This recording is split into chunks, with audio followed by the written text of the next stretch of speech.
Bonjour à tous, j'espère que vous allez bien. Moi, ça va. On a de la neige en ce moment en Haute-Savoie. On se retrouve aujourd'hui pour notre troisième ou quatrième épisode, je ne sais plus exactement, de notre challenge PEA, le PEA qu'on crée de zéro et qu'on développe ensemble.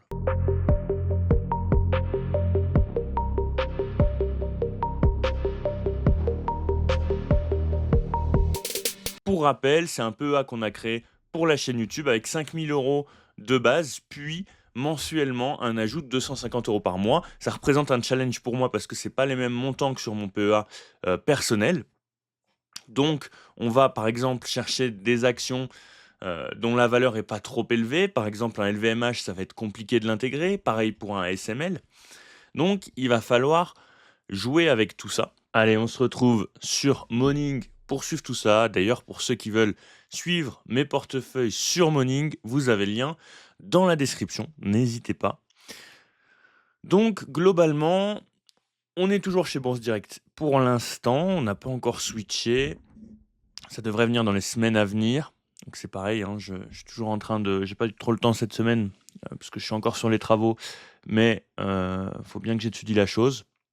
Donc le petit ETF World qu'on vise, le swap là de chez, il me semble que c'est iShares, il est pas dispo sur Bourse Direct, donc pour l'instant je patiente. Donc en attendant, j'ai pris le BNP, S&P 500, le BNP Easy. Voilà, c'est pareil, hein, 28,90, c'est des tarifs qui sont assez accessibles quand on met, ben, en l'occurrence comme nous là, 250 € par mois. Et surtout, faut qu'on fasse le point sur Wavestone parce qu'il y a eu un profit warning. Donc c'est aussi pour ça que la stratégie sur Wavestone, c'était de rentrer vraiment petit à petit. J'étais sur UNH, qui a pas mal chuté aussi. Il y a eu un assassinat, bon je vous en parlerai dans une prochaine vidéo. Donc Wavestone, on était rentré, il me semble, au départ vers les 45-46, hein, c'était une première entrée. Et puis on avait identifié une deuxième zone d'achat potentiellement, hein, vers les 41-42. Donc c'est ce que j'ai fait. Donc j'avais commencé une première toute petite entrée avec deux actions, donc ce qui revenait à peu près à 80 et quelques euros. Et puis je vous avais dit que je doublerais sur l'entrée d'après. Donc là j'ai repris quatre actions, ce qui porte le total à 6 actions. Avec du coup un PRU qui baisse quand même, pas mal. Donc pour l'instant, on a 4 de pertes sur Wavestone et donc effectivement un profit warning et comme je vous l'avais dit, il faut être prudent sur ce genre d'action parce qu'on est sur des secteurs qui sont en souffrance en ce moment au vu de la conjoncture, hein, les cycles économiques. Pour le coup, le secteur avec Wavestone, Soprasteria, Capgemini souffre et pour le coup, c'est vrai que Capgemini, par exemple, est reparti, hein. Il y a eu quand même un excès, vendeur sur, Capgemini et Wavestone n'a pas eu un excès aussi important. Mais pour le coup, vous voyez que, avec le profit warning, on a perdu pas mal, je crois qu'il y a eu 8 en une journée. Alors personnellement, je suis pas forcément plus inquiet que ça.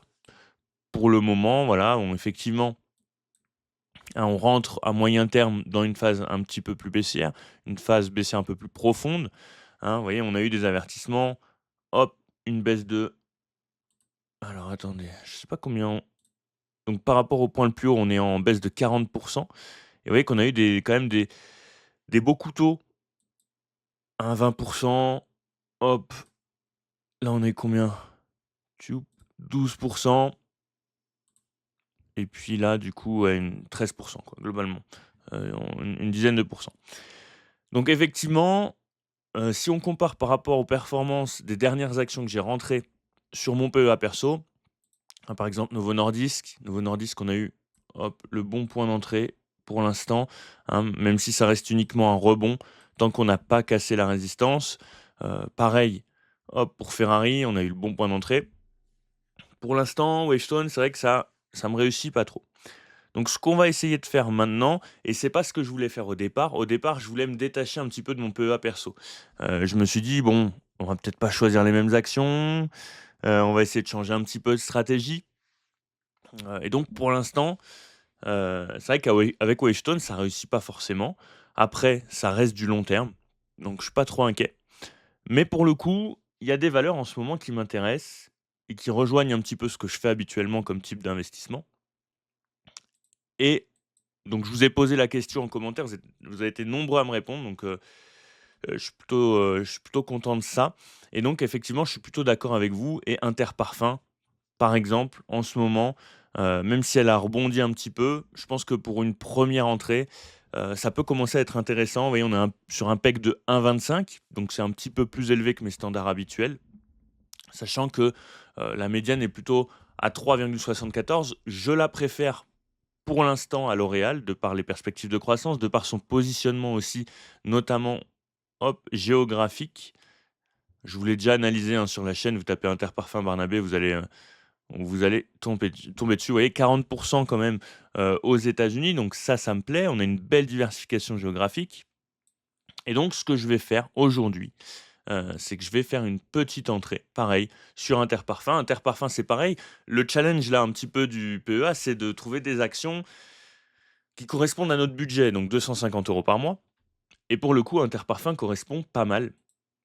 Je vais pas faire une aussi petite entrée que sur Wavestone en revanche, hein.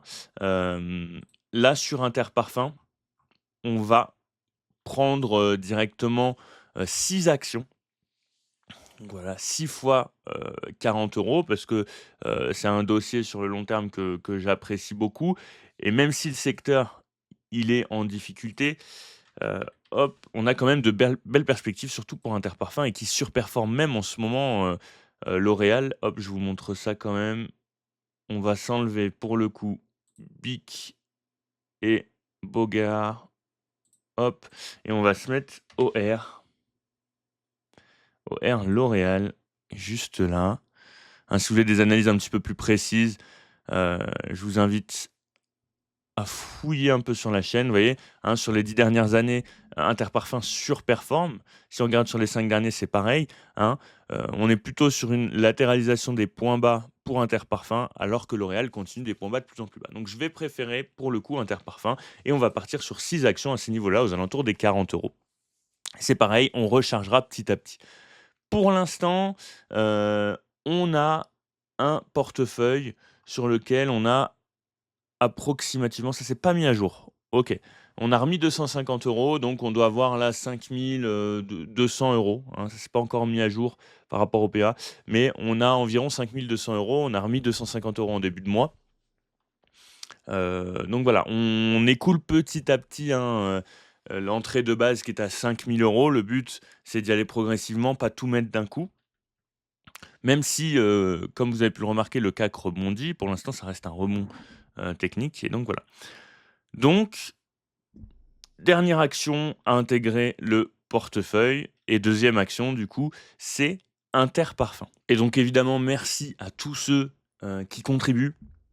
Hein, c'est toujours intéressant de vous lire, vous avez toujours des infos que j'ai pas forcément, et effectivement, dans tous les commentaires que vous m'avez laissés, il y a des actions qui sont, super intéressantes. SAP, Evolution AB, alors Investor, je ne l'ai pas encore regardé, heu, mais du coup, pour le coup, merci, je pense que c'est Tom, et donc vous êtes très nombreux, à contribuer et c'est top. Ça permet de donner des idées, ça permet de construire vraiment le portefeuille ensemble, hein. Là, par exemple, effectivement, Mersen, elle a été sur zone de support, elle est très baissière, donc j'en ai pas parlé forcément aujourd'hui parce que le but, c'était pas forcément de revenir sur une action, en grande difficulté, hein, pour le coup.